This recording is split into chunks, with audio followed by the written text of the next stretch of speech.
Nung pagka-pick up ko nga sa pasahero ko, bigla akong nagulat sa sinabi ng mga kasama niya. Kayo yun? Opo. Opo. Babae kasi yung name ng nag-book, kaya tinanong ko siya kung binook lang ba siya. Sino nag-book sa'yo? Ha?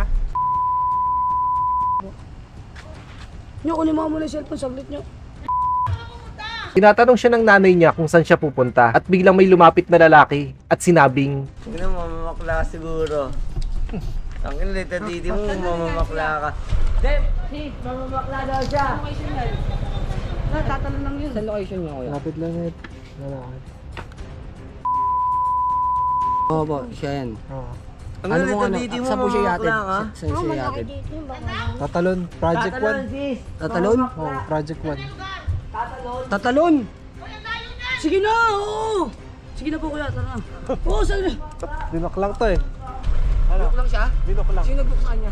Sige na, wala na. Okay na. Okay na, sige. Sige, Kuya, paingatan mo yung baro yan ha. sige, sige. Kuya! Number mo daw, number mo lang kuya. Ha? Number mo. Kasi ba, paghatid mo dito, para makita namin kung sinong kasama niya. Bago mo siya ibaba. Ito na lang yung nag-book na lang sa kanya. Hindi Sa na. kanya ako, sige. Hindi na. Na, mama, pa ano mo na, no? Eh ano daw hindi niya? Huwag na. Tatalon nga. Hindi na, okay na. Saglit. Hindi na, wag na. Hindi naman siya uli. Wag na, ma. Tatagal pa eh. Sige na. dumiretso na nga kami ng biyahe at sa dinaanan namin ay may mga tropa pa siya doon at ang sabi, Mabakla ka? Kilala mo ba to? Oo. Yung mo yung picture sa'yo kanina, mama mo? Ha? Mama mo? Pinipigilan ka? Eh, sino yung mga lalaki kanina? Mga tropa mo yun? Ha? Eto, ilang beses na nabitan to? Ano ba to? Jowa mo ba to? Ano?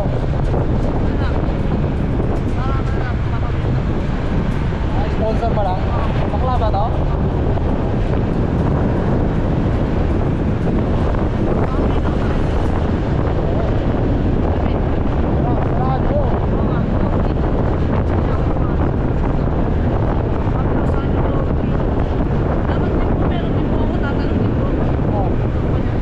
Tropa rin niya?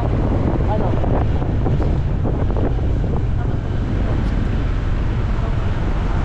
Tropa rin niya? Ba't di ka nagsama ng tropa mo? Dapat nagsama ka ng tropa mo. Para dalawa kayo. Para may kasama ka. Ilan taon na ba? 16? Tapos to, ilan taon na to? Walang yun, mga sakyan. Saan pa? Saan ka trabaho? Saan ka trabaho? Hindi ka trabaho ba? Saan? Sa amin.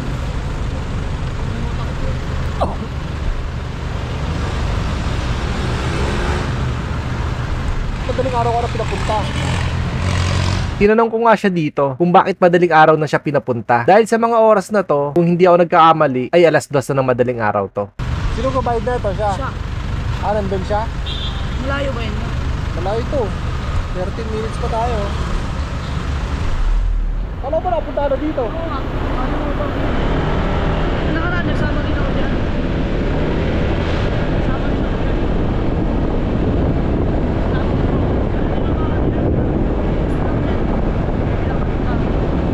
Sino ba ito? Madaling araw na.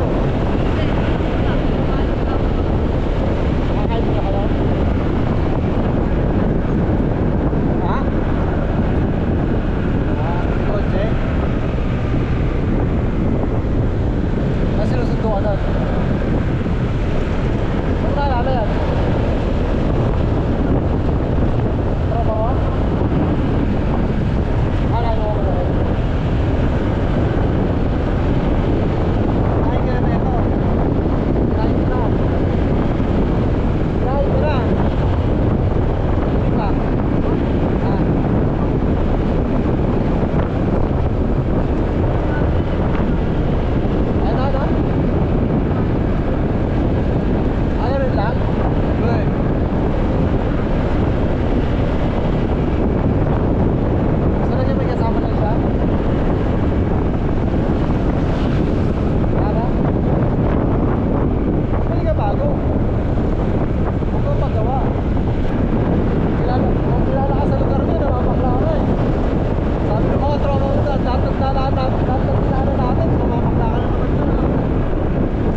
Nakarating na nga kami sa lugar kung saan siya susunduin ng nag-book sa kanya. Ito na yan, nandito ka. Ay, dito pala kakain.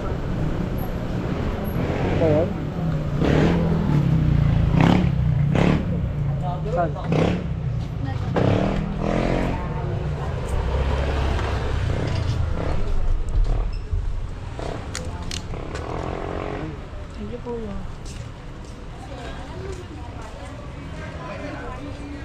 Itawan ng gabi na nga ako nagsimula bumiyahe at naghihintay na ako ng pasahero ko. Medyo matumal nga sa pwesto ko ngayon kaya umalis na ako para maghanap sa ibang lugar. Habang nag-iikot ako ay may pumasok na booking. 50 pesos lang ang fare neto dahil malapit lang naman. Vertis to Centris. At nag-message siya dito na kung pwede ipasok ko daw sa looban. Dahil naka white shoes daw siya para hindi maputikan. Dahil maaga pa naman at madaming tao sa lugar na papasukin ko kaya pinasok ko na ito. Pero kung alanganing oras na at madilim sa lugar na papasukan, huwag nyo nang tangkayin pasukin mga paps. Nagsabi din kasi yung pasahero ko dito na mag-a-add na lang daw siya. At nung pagkababa ko sa kanya, ay inabot niya sa akin yung 100 pesos. Sabay sabing okay na daw yun. Kaya naman first booking natin, ay meron kagad tayong 50 pesos tip. Then after that, ay dumiretso na ako sa Timog para tumambay. Kaso pinasukan tayo ng booking papuntang Loyola. Ang fare niya dito ay 89 pesos, cashless. Kinuha ko na din ito dahil wala na din akong top up. After that ay huminto muna ako para tanggalin yung pants ng kapote ko. Dahil ramdam ko hindi na uulan. After that ay pinasukan na ako ng booking. From Loyola to Loyal ako. Chariz! Papunta pala itong Commonwealth at ang fare niya dito ay 136 pesos. At nung pagkababa ko nga sa kanya ay inabot niya yung 200 pesos. At akala ko sasabihin niya ay keep the change. Chariz! Nasanay kasi akong keep the change lagi eh. Nung pagkaabot ko sa kanya ng sukli niya, sabay sabi niya sa akin na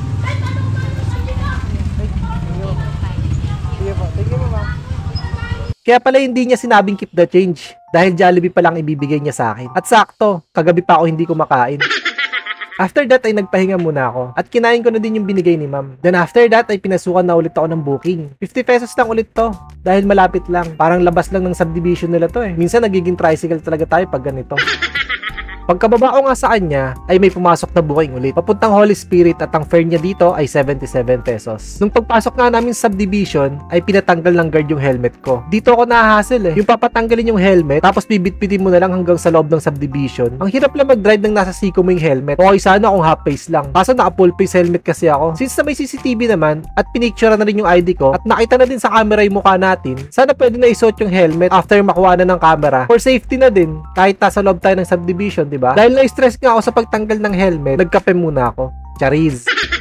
Ito lang kasi talaga yung oras ng pahinga ko. Kaya kung naisipan mo na ayayin ako magkape, tara, basta libre mo. Nescafe stick lang naman ako. No sugar, okay na ako. Di naman ako tulad ng iba na sa una lang sweet. Tapos bandang huli, pag sawa na, iiwan ka na din. Ha? Ano daw? Habang nagkakape nga ako dito, di ko nakita na may inaayos pala si ate sa pinaglalagyan ko ng camera. Kaya naman nalaglag ito.